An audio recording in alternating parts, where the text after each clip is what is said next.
শুক্রবার থেকে শুরু হচ্ছে বিশ্ব ইজতেমার প্রথম পর্ব। একদিন আগেই টঙ্গীর তুরাগ তীরে নেমেছে জুবাইরপন্থী মুসল্লিদের ঢল।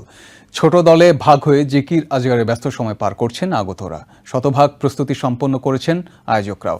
নিরাপত্তা চাদরে ঢেকে ফেলা হয়েছে গোটা ইজতেমা ময়দান। এদিকে টঙ্গী বিশ্ব ইজতেমা ময়দানে নিরাপত্তাজনিত কোনো ঝুঁকি নেই বলে জানিয়েছেন র্যাবের মহাপরিচালক একেএম শহীদুর রহমান।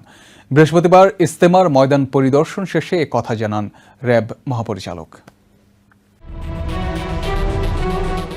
টঙ্গীর তুরাগ তীরে শুক্রবার থেকে শুরু হচ্ছে বিশ্ব ইজতেমা। ফজর নামাজের পর আমবয়ানের মাধ্যমে শুরু হবে বিশ্ব ইজতেমার ৫৮তম আয়োজন। এতে অংশ নেবেন মাওলানা জুবাইরপন্থী তাবলিগ জামায়াতের সাথীরা।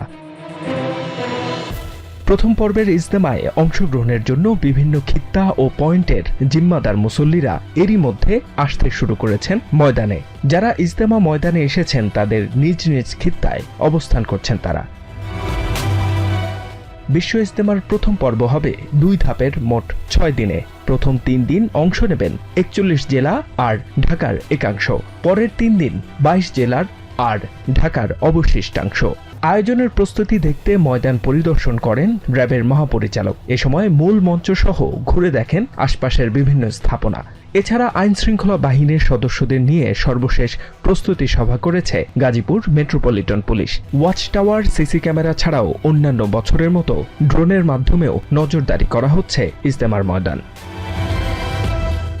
এদিকে তৃতীয় পর্ব শুরু হবে আগামী ১৪ ফেব্রুয়ারি। এতে অংশ নেবেন মাওলানা সাদ অনুসারীরা। আখেরি মোনাজাতের মধ্য দিয়ে ১৬ ফেব্রুয়ারি শেষ হবে এবারের বিশ্ব ইজতেমার শেষ ধাপ। HM. Ataullah, TVN 24 news desk.